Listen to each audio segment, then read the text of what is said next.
श्री सद्गुरु महाराज की जय। महर्षि मही सुक्ति सरोवर। विषय समाधि और उसका प्रकार। श्री सद्गुरुवे नमः। महर्षि मही परमहंस जी महाराज कहते हैं कि यह अवश्य ही जानना चाहिए कि समाधि किसे कहते हैं। योगाभ्यास के अंतिम अंग को समाधि कहते हैं। इसमें पूर्ण सफल होने पर अभ्यासी पूर्ण योगी होता है। मुक्ति उपनिषद में समाधि की निम्नलिखित स्थितियां बतलाई गई है।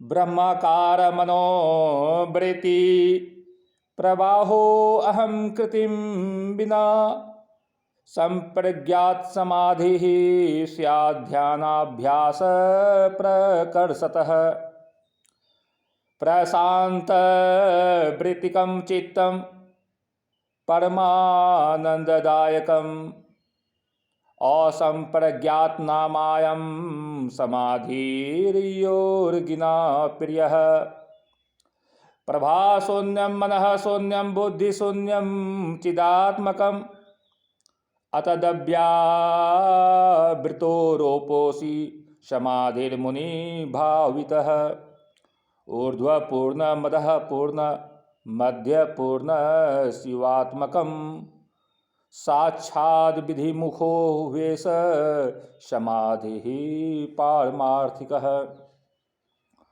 जब अहंकार वृत्ति निरुद्ध होकर केवल ब्रह्माकार में चित्त की वृत्ति होकर रहती है तब इसको संप्रज्ञात समाधि कहते हैं। यह अतिशय ध्यानाभ्यास से होती है। जब चित्त की सब वृत्तियां प्रशांत हो जाएगी उसी अवस्था का नाम असंप्रज्ञात समाधि है। वह योगियों को प्रिय है। ज्योति मन तथा बुद्धि रहित होकर केवल चैतन्य आत्मा ही रहे, यह अतदव्यावृत्ति जिसको किसी दूसरे की आवश्यकता न हो, समाधिस्थ मुनियों से अभिलषित है।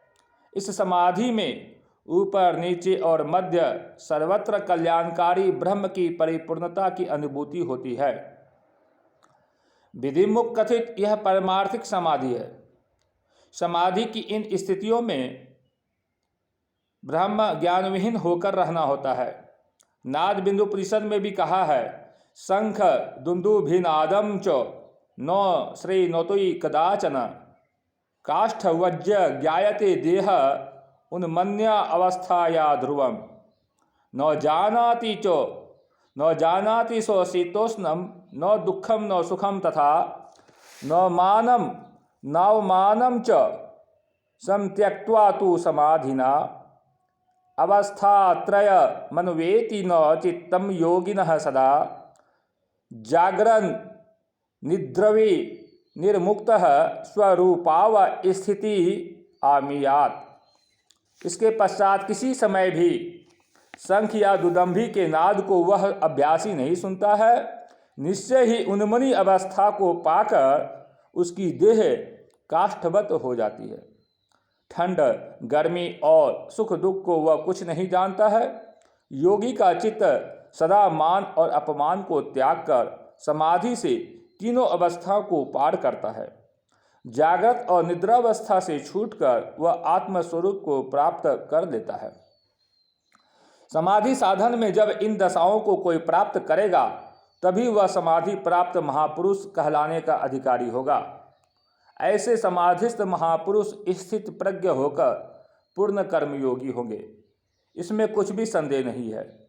समाधि प्राप्त करने के लिए ध्यान योग का और पूर्ण कर्मयोगी होने के लिए कर्मयोग का अभ्यास संग संग आरंभ करते रहना युक्त है। अभ्यासी ध्यान योग में पूर्ण होकर कर्म योग में भी पूर्ण हो जाएगा। समाधि रहित को स्थित प्रज्ञता कदापि प्राप्त नहीं होगी और इसके बिना कर्मयोगी कच्चा और अपूर्ण रहेगा। कोई कर्म समाधि मानते हैं। उनका कहना है कि बाह्य कर्तव्यों को पूर्ण रूपेण मन लगा कर करते रहो। इसमें ऐसी तन्मयता आवे कि कर्तव्य कर्म करते समय मन दूसरी ओर तनिक न जाए। ऐसी कर्म समाधि में जागृत अवस्था नहीं छूटेगी। ऊपर लिखित समाधियों में तुर्य और तुर्यातीता अवस्था में रहकर अभ्यासी बाह्य ज्ञान से शून्य होगा। और नाना प्रकार के कर्तव्य कर्मों को करते हुए मन और बुद्धि एक ही एक पर अधिक विलंब पर्यंत नहीं ठहराए जा सकेंगे। इस भांति एक तत्व का दृढ़ अभ्यास नहीं होगा और एक तत्व के दृढ़ अभ्यास के बिना भोग वासना का क्षय नहीं होगा। भोग वासना के क्षय नहीं होने से समाधि की प्राप्ति कदापि नहीं होगी। एक तत्व दृढ़ाभ्यासा ध्यावन्न विजितं मनः प्रछिन्न चित्त दर्पस्य निगृहीतेन्द्रिय द्विषः पद्मिन्य इव हेमंते क्षीयन्ते भोग वासना। मुक्ति उपनिषद। जब तक मन नहीं जीता गया हो तब तक एक तत्व के दृढ़ अभ्यास से चित्त अहंकार को पूर्ण रूप से नष्ट करके इंद्रिय शत्रु को निग्रह करना, ऐसा होने से ही हेमंत काल के कमल सदृश भोग वासना का नाश हो जाएगा।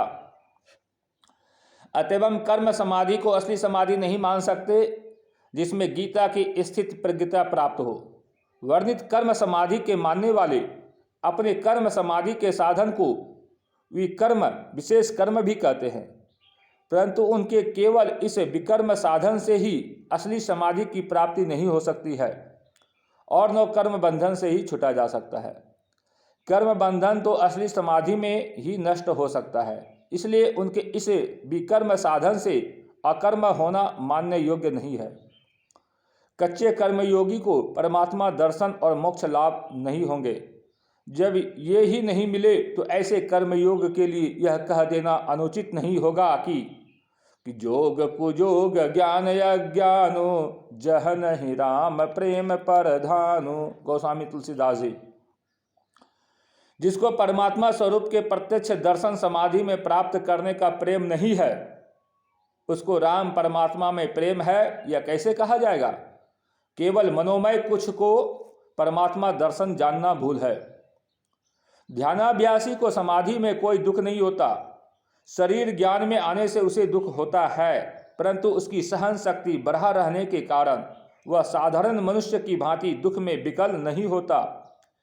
दिन में गेंद खेलते समय पैर में चोट लगी, स्वप्न में उस चोट का दर्द नहीं है और सपने में भी गेंद खेलता है, फिर जगने पर चोट का दर्द भी मालूम होता है और गेंद नहीं खेल सकता। उसी प्रकार जो समाधि में चला जाता है, इंद्रियों से ऊपर उठ जाता है, कर्म मंडल को पार कर जाता है, उसके संचित और प्रारब्ध कर्म भी नष्ट हो जाते हैं। शरीर संसार का ज्ञान नहीं रहे तो समाधि होती है। समाधि माने सुख जिसमें दुख नहीं। सांसारिक सुख के साथ दुख लगा रहता है। जिस सुख में दुख नहीं वह आध्यात्मिक सुख है।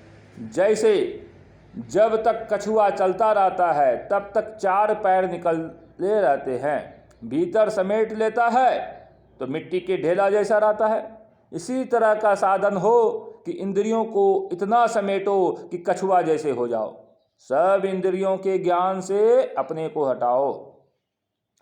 यदि दूजा भाव द्वैत बुद्धि संपूर्णतः छूट गया हो, घर और उजाड़ यथार्थ में एक ही तरह मालूम होता हो, निरंतर शब्द में सूरत सदा लगी हुई रहती हो और मलिन वासना कभी नहीं आती हो, तो इस दशा पर पहुंचे हुए को अवश्य ही सहज समाधि प्राप्त है।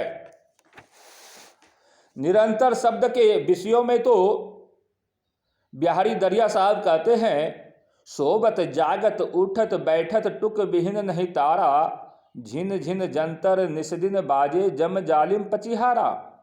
परंतु यह सहज समाधि की अवस्था किसी को आरंभ में ही होने योग्य नहीं है। दृष्टि योग और नादानुसंधान करते करते जब कोई साधन को अंत कर देता है तब उसे यह दशा प्राप्त होती है। फिर उसको आंख बंद और कान बंद करने की कोई आवश्यकता नहीं रह जाती। प्रथम से ही आंख कान बंद नहीं करते हुए अथवा अभ्यास के कुछ भी कष्टों को नहीं धारण करते हुए सहज समाधि प्राप्त हो कभी संभव नहीं है। स्थिर बुद्धि किसको कहते हैं? जिसमें सात्विकता विशेष बढ़े। असल में बिना सात्विकता के बुद्धि की स्थिरता नहीं। भगवान श्री कृष्ण के कहने के अनुकूल ऐसी स्थिर बुद्धि समाधि में होती है। इतना ऊंचा साधन हो कि त्रय गुणातीत हो जाए, शरीरधारी त्रैगुण से छूट जाए सो संभव नहीं। राजस तामस छूटकर अत्यंत कम हो और सात्विकता ही रहे, यह समाधि में होता है। समाधि में समत्व यानी मन की एक रसता होती है। समाधि वाले की बुद्धि स्थिर हो जाती है। केवल मानसिक चिंतन ही सहज समाधि की अवस्था पर नहीं पहुंचाएगी। जिस समाधि में पहुंचकर पिंड में उतार होने पर भी सहज समाधि लगी रहती है, उस समाधि में मन नहीं पहुंचता। वहां केवल चेतन धारा की ही गति है।